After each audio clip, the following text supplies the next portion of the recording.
Hi, it's Heidi with Homeschool How To again, and today we're going to talk about how to homeschool high school. Now don't get all freaked out and everything about, oh, my kid's going into high school and there's nothing that I can do about it and I'm not going to be able to teach him and all that kind of thing. It's really not as hard as you think. And my husband is a public school teacher, and he says that the only thing that we have to do is be a page ahead of our students.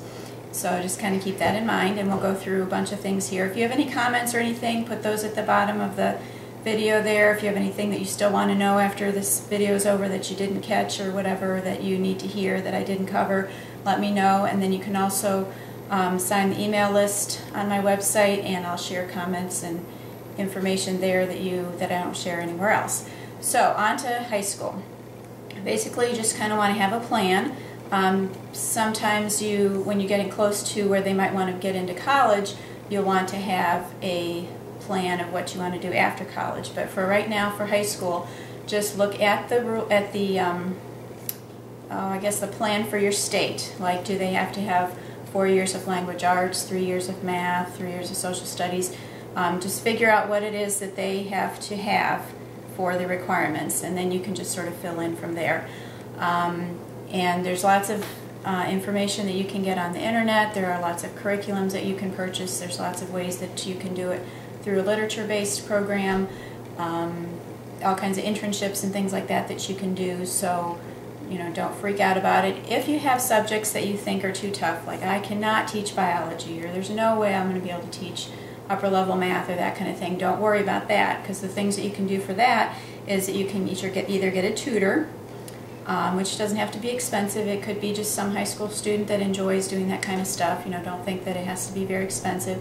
You can also get a software program, like something like Rosetta Stone could teach them their foreign language, so it's not something that you have to teach them.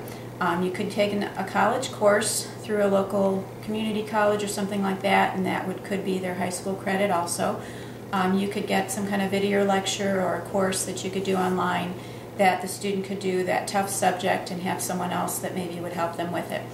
The other thing you can do for high school is do some apprenticeships once your students start figuring out maybe what they want to do after high school.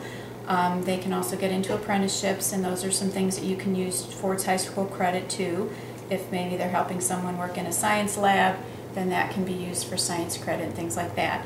As far as career counseling, you also want to look at maybe what to do after high school. That's kind of something, you're not going to need that in 9th or 10th grade, but you might want to look at keeping a little bit of a notebook of, hey, these are some things that my student really enjoys doing. These are some things that are of interest to them. Just sort of keep track of that a little bit, and then when it comes to career counseling, you'll have a little bit of an idea of what it is that they might have an interest in. You can take seminars and workshops. Maybe your student says, hey, I really like this auto mechanics course that's workshop day that's being offered. Can I take that? Let them do that kind of stuff too. They can also do some job shadowing. They can find, maybe they want to be a vet and they want to spend a few days, working with a vet, and it's something that they could do that would be in their interest, and it could also be ways that they can volunteer to help someone, but it also serves them because it gives them an idea of what they want to do in the future. And then as far as transcripts and all that kind of thing, you'll want to not worry about that either. Just keep track of everything that they do each year. The best thing to do is just have a notebook, write down everything that they're doing, anything that they are using for just extra activities that they might be doing. They might be volunteering somewhere, they might be doing service projects, all that kind of thing. Keep track of transcripts. And I have information on my website how you can make out transcripts, so it's not a big deal. Lots of moms have done it already, and you can do it too. There's also ways that they can do college from home. They can do college while they're in high school.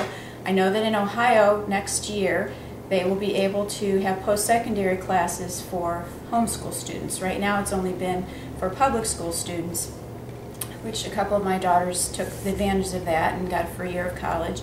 But that was always just for public school. We're now in 2014. It is supposed to also be available to homeschoolers. So what you can do is you will have high school credit for the classes that they would be taking at a college. So it's like a dual credit type thing. And that is free for people who live in that state. So I'm not sure what your state will be, but that is an option that you have. And there's also a list of homeschool-friendly colleges on my website, and you can check that out. And there's lots of information on different, like language arts and science programs that I recommend for high school and that kind of thing on my website, so check that out also. It's at homeschool-how-2.com. Thanks a lot. See you next time.